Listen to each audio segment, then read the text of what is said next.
Welcome. Welcome to Gypsy Road. I am very happy that you guys are able to be here with me at this time. Live, watching this later, doesn't really matter. I just had to jump on a show. I just had to get on because, guys, the tour of the summer is coming. Okay, this morning at 10:05 a.m. I bought my tickets to the concert of the summer. Okay, now some of you haven't heard about this concert of the summer. Just look at my thumbnail. Okay, 4 bands: Joan Jett and the Blackhearts. Okay, listen, Joan Jett and the Blackhearts. What can you say about Joan Jett? She's from the Runaways. She's fantastic. She's in the Rock and Roll Hall of Fame.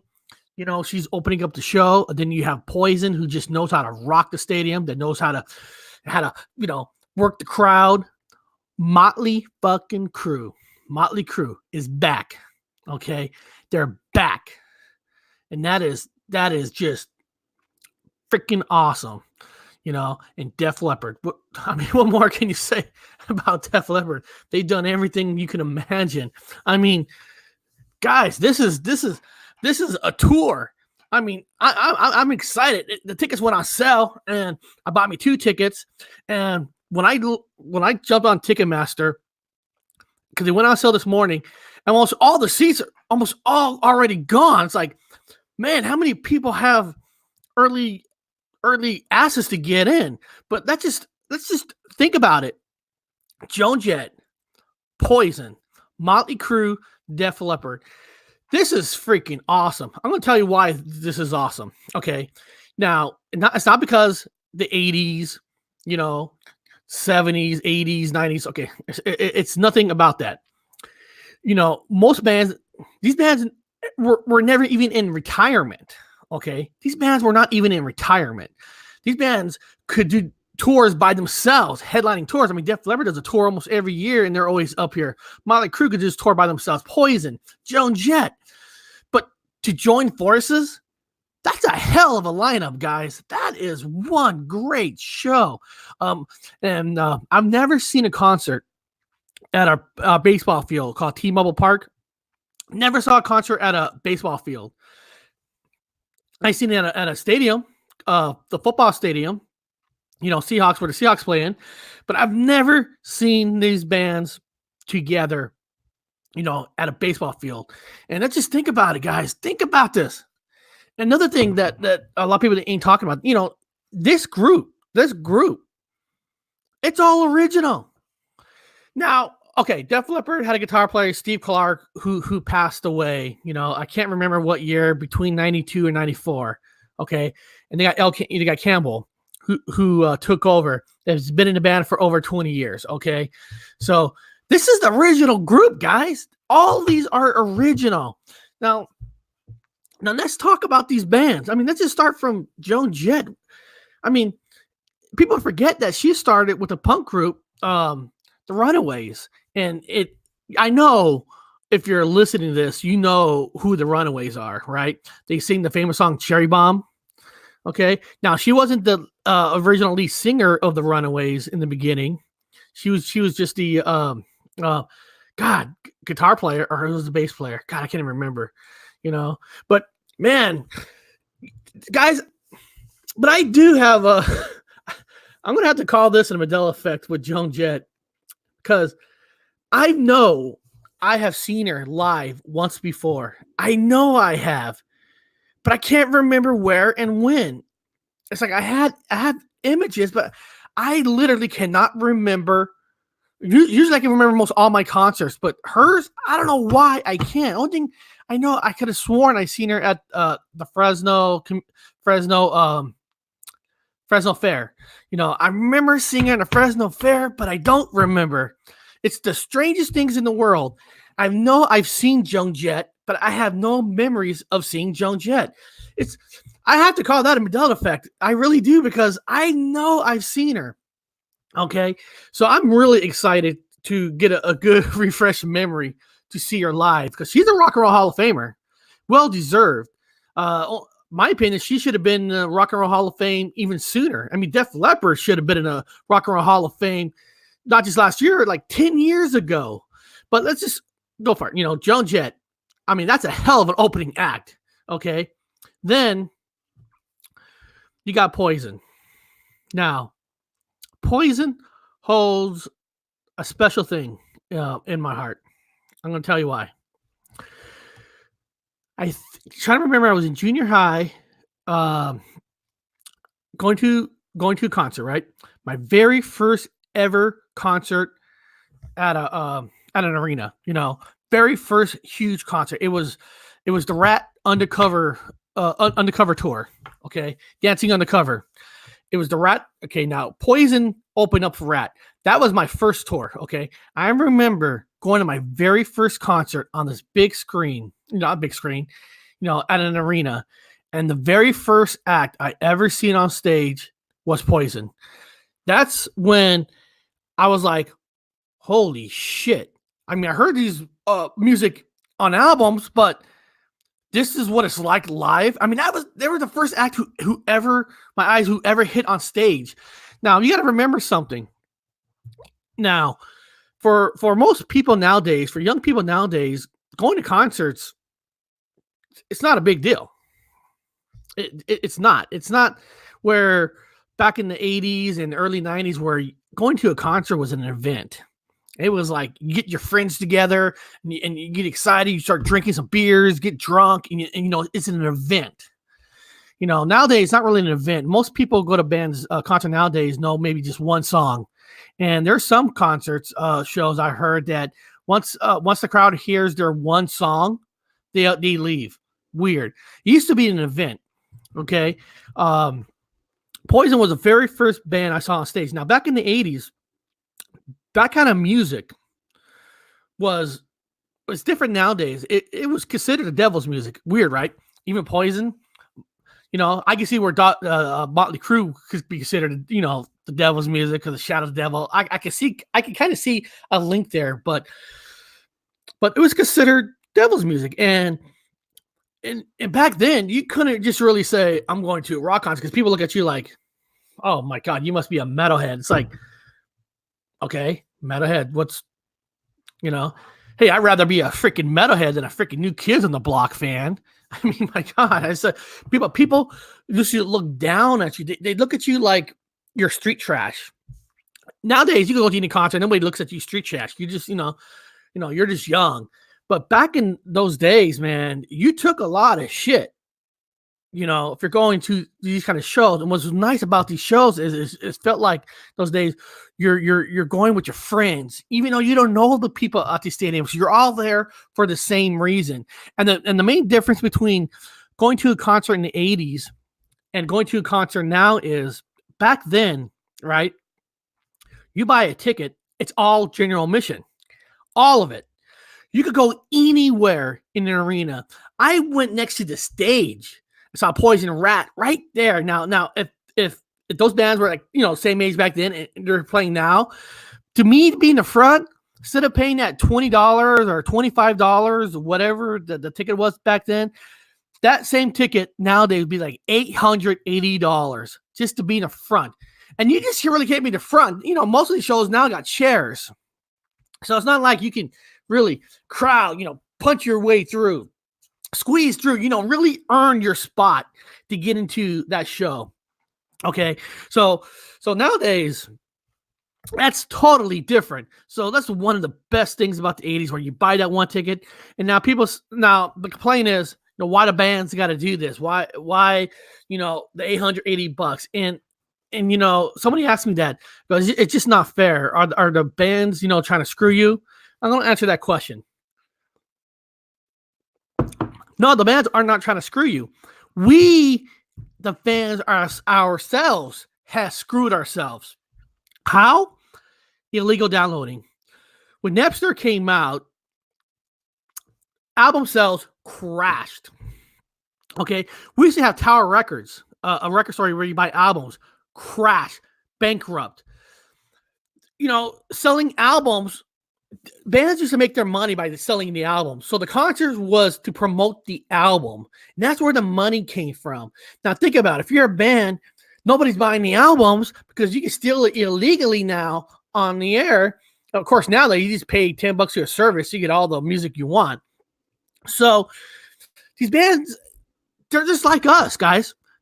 For them to keep playing, for them to keep playing music for us, they have to live. They got to feed their families too. So now it's like the album just comes out just to support the concert. So now they have to figure out how to make money off the concert so they can survive. Some are successful, some are more rich, some are not. So when people complain that sometimes ticket prices are overpriced, well, it's our fault. We're all part of it. Every single one of us has downloaded an illegal song. Every one of us has. Come on, let's be honest. If nobody's ever done that, and if everybody kept just buying albums, then maybe these concerts, everything goes up, but maybe not gone up as the way they are. Because now there's like, you can buy a VIP package, you can buy this package, you can buy that package. So we kind of caused that on ourselves. Okay, I mean that's just the truth of reality is that nobody wants to hear. That's why ticket prices are up, and that's just the way the setup is. Because if you still want to see the bands you like, they got to make money just like you. It's just the way it is. So going back to Poison, and I've seen Poison several times. I've seen Poison back in the 80s. I've seen them like 3 times. I saw them in the last like 10 years, something twice, opening up for Def Leppard. And I don't care what you say.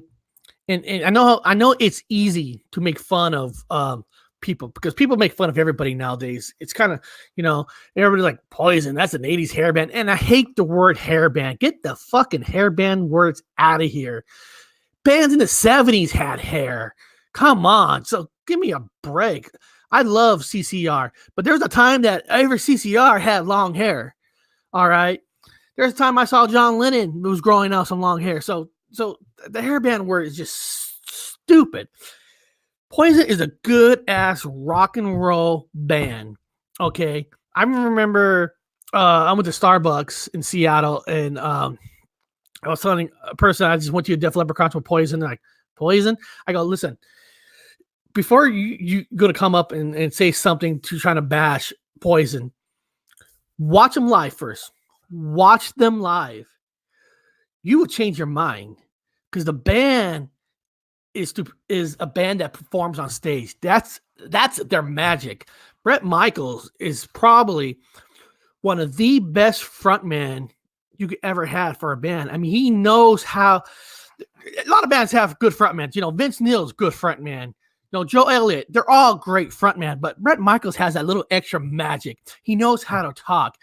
And I respect him so much because during the Iraq war stuff, back in the 90s, Poison the band, Bret Michaels, they went out there. And gave, soldiers albums, signed them. And, man, hold on, guys, 1 second. I think there's somebody at my front door. I got a little ring program. I'm going to see who it is. Huh. Look. That's weird, right? It shows nobody there. Oh, was this maybe a package was delivered? I bet you that's what it is. I bet you. So I'm going to go to my event. I'm going to see live right here who was at my front door. Oh, I hear my dog barking. Oh, there was UPS. Yep. A package was delivered. That's what it was. So, yeah, I'm sorry, guys, about that. In my little studio, I have my little thing up to let me know somebody's coming upstairs. So, usually I have an alarm that goes off or I have a dog that barks. So, my little chihuahua barks at anybody at the door. Now, my dog's going to be barking for the next 20, 30 minutes. That's all right. So, going back with Poison, Bret Michaels just knows how to talk to people. He knows how to make it like a campfire. Like we're all gonna get surround a campfire with our acoustic guitars, just singing along and drink some beers, eat some hot dogs, just have a great time. And when you see them live, that's the vibe that you get. So, being one of the first bands I ever saw live on stage, I'm always going to have that image that where I just went, this is what I've been missing. This is it. This is fantastic, and especially living in Fresno, California. That's where I grew up. I live in Seattle now, but I lived in Fresno, California, where you didn't get a lot of bands that come to Fresno. Usually bands go like San Francisco, they go to LA. Fresno used to be a place where they skipped. There was a lot of bands that I saw like REM and stuff that I had to go outside of Fresno to go see.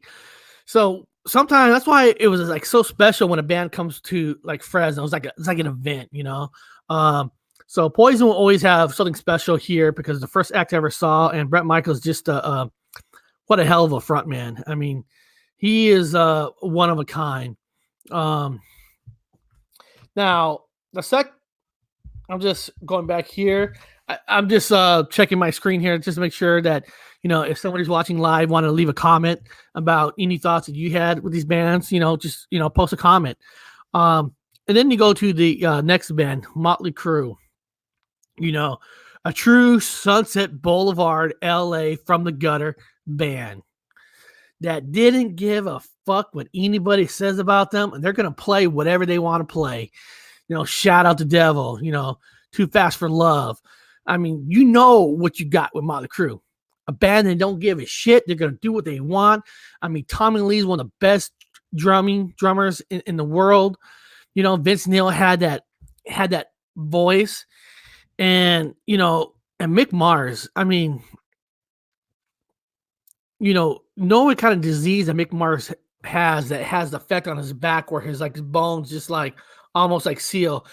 For him to still be playing out there with his guitar and the way he plays his guitar, where he makes it sound like there's two people on stage, it's really amazing. I don't think people give Mick Mars enough credit on what this guitar player has done. I mean, really, no, you really haven't.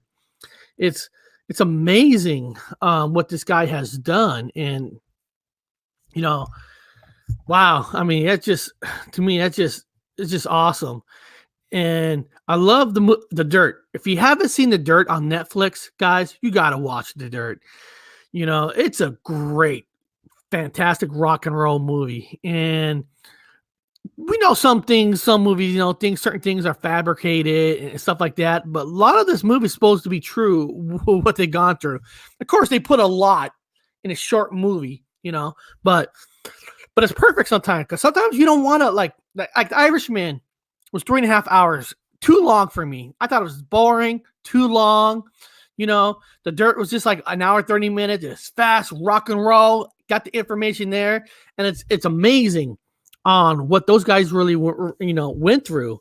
I mean, Vince Neil lost a daughter. Can you just imagine? Think about it, being not just for any human being, losing a child should never happen. Never happen. Okay.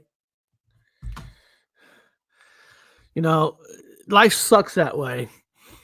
But also being in a rock and roll band, probably be surrounded by drugs and women and just all that stuff. And then, then on top of that, then you're going through your daughter going to hospital with cancer. That's just gotta be, it's gotta be tough, man. I mean, it's gotta be tough on a person. I don't know how, somebody could do it, but I mean, he did it, and then, they're back together like a brotherhood. It just, to me, it's like I said, it's amazing. Motley Crue is that band where every freaking one of those guys are misfits, that you put these misfits together, it should not work. It should never, ever work. I mean, Nikki Sixx had to pretend that he knew how to play bass. He knows how to play bass now, but he'll tell you, he was not a great bass player when he first came out. He learned and played bass along the way, but it's a band that should not have been a band that still became a band. It's like that thing about like Ethan Hawke. Ethan Hawke fell through the cracks, become an actor, and since they're there, they kept him. Motley Crue somehow got there thanks to Mick Mars, his genius way of making like an arena band at a club level to get noticed. I mean, you gotta give those guys credit, and they should. I mean, and Poison, they should be going to the Rock and Roll Hall of Fame soon. I mean, they should. I mean, there's no questions. There's no doubt in my mind that these guys should be going into the Rock and Roll Hall of Fame. But they're just that band that just says, fuck everybody. We're doing it our way. We shouldn't even be here. We should be dead. I mean, the stuff they went through, they should be dead. Okay? So Motley Crue deserves a lot. And man, and to show their honesty, some of the stuff in the movie, I mean, I've heard stories like Ozzy peeing on the by the pole and licking his own pee, and then Mick Mars about to lick it, and the contest they used to have against Ozzy, who's the rowdiest band. And the thing is, they weren't really trying to be the rowdiest; they were just rowdy. That's the thing. Some bands fake. Motley Crue was not fake. Those guys were who they were. You got to respect that, good or bad. You had to respect that. They were just who they were. It's amazing those guys are still alive. It's just amazing. And I mean, okay, Def Leppard. I mean, what can you not say about Def Leppard? They started like back in 1978. And those guys just worked their craft, and the music shows. One of the things you'll never see nowadays with bands and with studio, music studios and all that, where bands had a chance to grow their music, had a chance to have albums and just get better and better and better. And Def Leppard did that. I mean, they got better and better and better and better and better, and kept going. Of course, a lot of people know the album Paranormal, of course, and of course, their huge breakout, Hysteria. A lot of people forget that Hysteria was their fourth album. Fourth album. Nowadays, a lot of bands only get one shot. You get one shot with that one album, so everything has to be on the line. In those days, you have a chance to develop your craft. Say, hey, we did this. The crowd's like this. Let's try this. Bands, those days, you had time to build your craft, and they did. And they really, really, really did. I mean, they were one of the biggest bands in the world. There was a time I remember I was listening to the interview with Joel Elliott. Was talking about when they were, during the time getting big in his own country, they thought Def Leppard was an American band, so they didn't know that Def Leppard was from their own country. Now that's weird. That's cool. But, now I'm going to tell you guys something. And nobody knows this story. Well, it's not really a story, but let me tell you something that I will always be indebted with Def Leppard. Okay, it was really especially with the album Hysteria. Let me tell you why. Okay, if you ever watch my other shows, somewhere in my other shows, that I had hearing issues big time as a kid. I mean, I don't have perfect hearing now, but I had some pretty big hearing issues where schools thought there was something wrong with me, that I was a rebel. I wasn't listening and stuff, finding out that I was almost deaf. And, I had to get an operation to, correct the ears. And I, still till this day, I still have damages. I had to go to speech therapy. That's why sometimes my speech is not perfect, because when people learn how to speak, it's because they can hear themselves, they hear everybody else. I wasn't really hearing everybody else. I mean, I heard barely, and when you're a kid, you didn't know that was the normal. I thought that was normal. So I was always behind. Okay. Now, even though I could hear a lot better and stuff, I lost low hearing, like low sound hearing. So there'll be like a lot of albums, metal, like kind of have a darker tone to it that of course I'll listen and I'll love it, but it's like you're hearing an album, you don't hear everything, okay? When Def Leppard came out with Hysteria, listen to the first 3 albums and listen to Hysteria. They have a higher pitch sound, like a when I listen to music, I had to turn my verbal all the way up because I like the higher pitch because I actually hear it.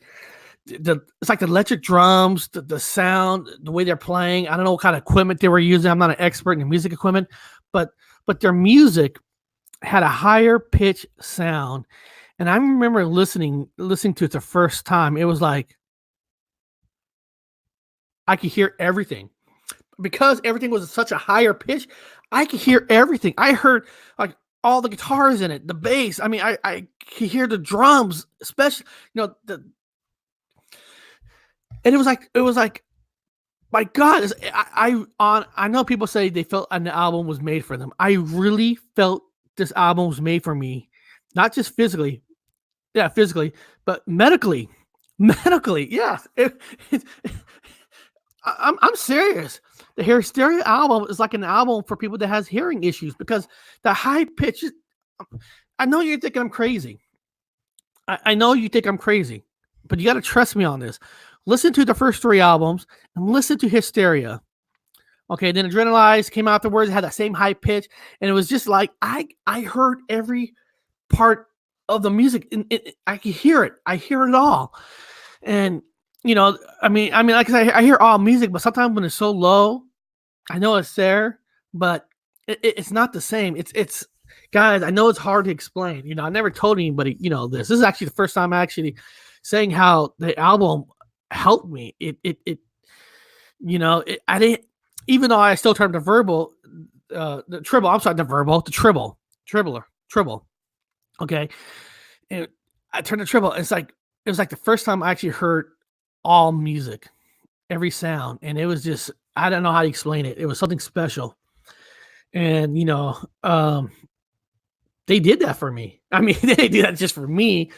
They went through the issues they went through, the drummer losing the arm, and later on the band, they lose somebody who died from alcohol poison, and and they kept strong and they kept going even when later in the 90s when the grunge came out, which I love all music. I'm not gonna blame the death of metal during the time because of grunge. I mean, music is music. I love all music. They kept going. They didn't break up. They didn't give up. They kept going. They fought the storm, and they're just as big as now as they were then. I mean, it's incredible. These bands, they just kept going. Poison never went away. I know Bret Michaels did a lot of side projects, but he still kept the core band there. And it's just amazing. So this tour it's really so much memory for me. It's so much passion for me, and for me, I can't wait, guys. Man, I'm telling you, I just can't wait. You can see it right now. I'm just bursting in joy. Oh man, I see there's another watcher watching this video. I wish I know who you are. Whoever the other person is, you want to shoot me a little comment and let me know of all those 4 bands. If you got to go, which one of those bands would you want to see? Yeah. You don't. Some people don't like to speak. Even text. That's fine. But it's cool. But guys, man, I'm loving this. Let's see here. Oh man, I like a good cup of coffee. Oh, hold on. Look, morning coffee diet. I like your tattoos. I like them too. Yeah. Yeah, I guess, spreading my arms, you know. Yeah, I got a couple here. Yeah, yeah. It, if you guys want to know what the meaning is, this is of course, Ring of Fire. You know, this tattoo is a dedication to Johnny Cash. Johnny Cash and his wife. June Carter. Um, the tattoo, Ring of Fire, represents that sometimes love's not perfect. Sometimes you have issues with love in life, and Ring of Fire, just don't give up, man. You just don't give up, and I'm glad that I didn't give up on life, that I'm still here, because guys, I'm still here. This concert's coming, and I'm gonna be there. Oh, it looks like we got another person who jumped on this video. Who's ever the new person that jumped in, out of the 4 bands coming, which one, if you got to go see them, maybe you are seeing them, I don't know, but if you were going to go see them, which one of those bands you want to see the most? I like to hear that. For me, I want to hear of them all. I want to hear them all equally. Now, there is a downside on when you have an event like this, when you have 4 bands like this, okay, when they can all be touring themselves, okay. The downside is, okay, the good side is you get to see all 4 of them. Now, the downside is you don't get the set list that you would get if you're seeing these bands individually. Okay, they have to shorten their set, or otherwise, if they did the full set, you'll be there to 3, 4 o'clock, 4 o'clock in the morning, which, hey, I'm fine with that. I'll be there 3, 4 o'clock in the morning. So you do get a shorter set of songs. So if there's going to be a downside, that's the downside, is you're going to get a shorter set. But still, for me to have all my memories to come back with all at once, it's priceless. It's priceless. Oh, this tattoo. Now, this tattoo is the Ball and Chain. Okay. Now, Ball and Chain is a Social Distortion song called Ball and Chain, and the song, the Ball and Chain represents that life is hell. Life is fucked. Life kicks your ass. Okay. Now, Ball and Chain basically means, you can run your whole life from things. It's always going to follow you. Shit follows you. Crap follows you.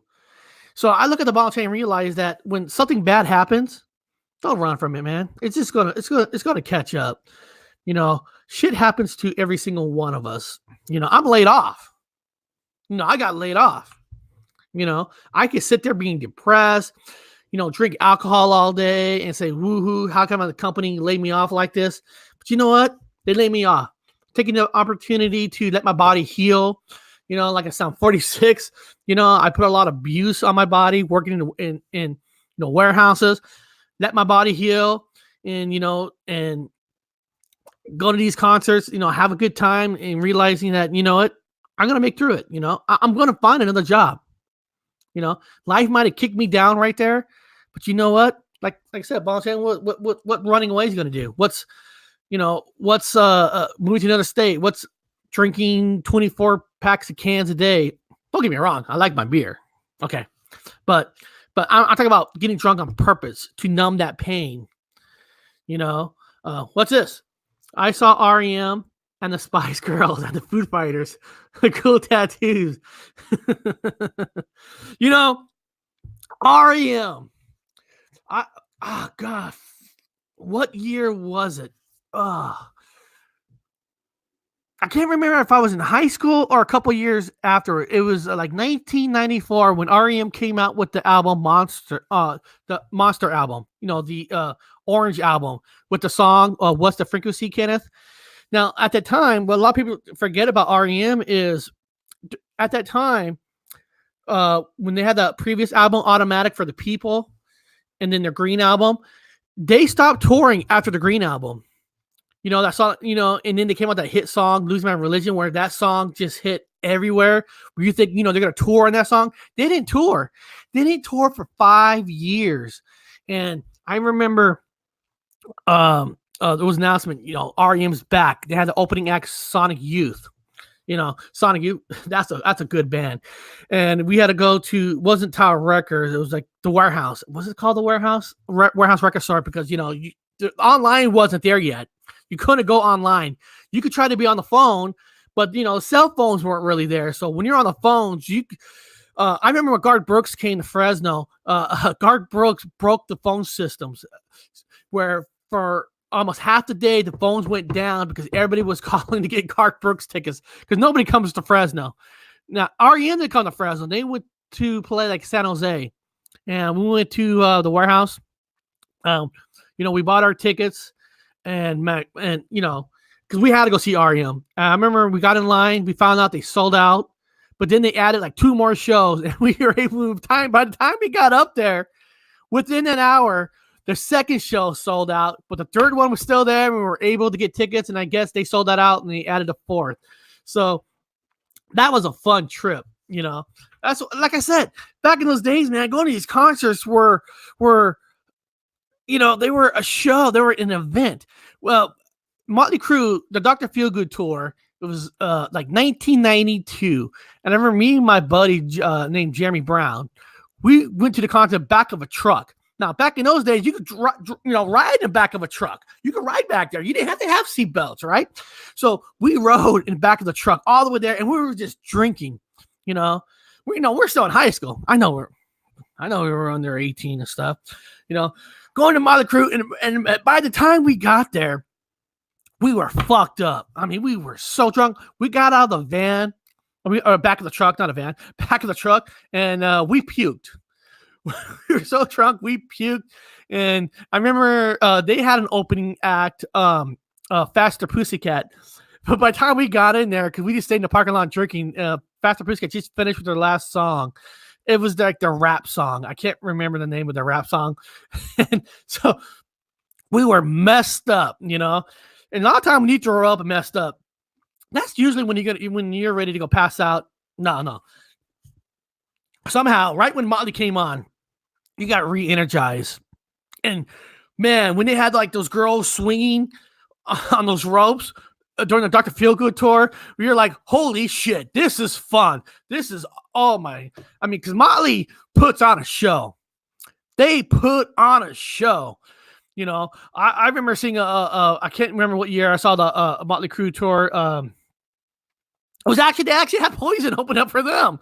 That they had like the where his drums it went up in the air and it went like upside down, and they pulled somebody from the crowd like a roller coaster. I know he does some roller coaster weird one, but this one like it went up, and it was just that was awesome. But I'm always gonna remember that 1992 one. Like I said, they're events.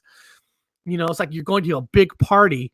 I know it's not like that nowadays, but man, those were the days where you just, guys, Aerosmith's coming. Hey, they're coming. Led Zeppelin's coming. Who's ever coming? And you get together and you drink, you party, you make the whole event. I miss that.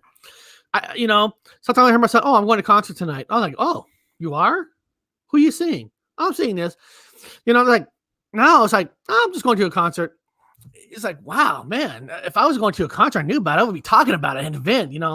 It's weird how it seems like that part of life is dead. It's like, God, I love events. I know it's harder, especially now when you get older. You can't walk as fast, you walk as good. So now, I have slowed down where I don't go to a lot of concerts. But when you get a concert like this, when you get all of them, it's like, great. I can see all this all at once. I could do this. I can make this happen. The only thing is, have you guys bought a beer at a show? Oh, okay, guys, I'm going to tell you this. Don't judge me. Walk the plank. Don't judge me. I got a little girl. She's 12 years old now. She's 12. I'm sorry. She's 12, right? Yes. I took her to Taylor Swift concert. Yes, I did. Don't bash me. I did. I took her. My daughter. But let me show you. Let me see if I got a picture here. Hold on. I'm going to see if I got a picture here. Let me see here. Let me go to my photos. I know. Just hold on a little bit. Let me go to my photos. Let me see if I can find this one picture. Let's see here. I'm scrolling down. I gotta find this picture. I think all of you will appreciate this picture. Let me see. I'm going down. Come on. Come on. I'm sorry, guys, but you got to see this picture. Okay. Scrolling down. I know you're here somewhere. I know you're here. It's somewhere. Come on. I'm gonna find this picture, guys. I'm gonna find this picture. Is that it? No. No. Man. Man, when all your pictures go up, no. God, when all your pictures go to a cloud, it's you forget on how many pictures you actually have. You know what I should have done? I should have named here it is. Here it is. Here it is. Guys, that's my daughter at the Def Leppard Poison Tesla concert. Look at that smile. Man, that was a fun concert too because it was soaking rain just to get in. We actually had the seats where it was actually covered. And by the time me and my daughter got in, we were soaking wet. It's like the rest of the night. Enjoyed the show, loved it. But your socks were wet. That was awesome. Man, I almost forgot my train thought that I was talking about. But man, you can just see that I'm just excited. Oh, Taylor Swift. Okay. So, took my daughter, and my God, you want to talk about ticket prices? Those ticket prices are freaking outrageous. Oh my God. I mean, I don't know. Should you the amount of money they charge for kids, little kids, to go see you? Holy Christ. Oh, wonder those goddamn pop singers are freaking 100 million money. They rob you. Okay. So I went to go buy a beer at a Taylor Swift concert. Buy a beer. And they also sell wine. A beer can. Now at a football game, at a Seahawks football game, they're $8-9. High, but $8-9. This is $12. The most highest cost beer I ever bought at a concert, and I've been in a lot of concerts, a lot of rock concerts. Taylor Swift concert was charging you $12. I thought this was supposed to be like an all good American girl, loves her kids, loves the fans and all that. But the prices they charge, it shows you that they don't give a shit about you. They just want your money. $12 for a can of beer. I didn't have more than that one beer because that'd be one hell of a expensive hangover, right? If I actually got a buzz from that. But I remember going back in the crowd. They just say there was a high percentage of women versus men. And there was a lady that pat me in the back saying, "You're a good dad. You're a good dad for doing this." She knew that I was in the wrong place. That's not exactly my crowd. But you know what? Exposing your kids to music, whatever kind of music it is, you should. I mean, really, you should. You should expose your kids to music because it's a fantastic thing. So if you got kids, take them to concerts, take them to fun, take them to one of your shows because it'll be an awesome time. So, I want to special thanks, Joan Jett, Poison, Motley Crue, Def Leppard for doing this. This is great. I want to have fun. I want to thank you guys. I just wanted to share this with everybody. And hey, guys, thank you very much for watching the show, and I appreciate it. I'll talk to you guys later.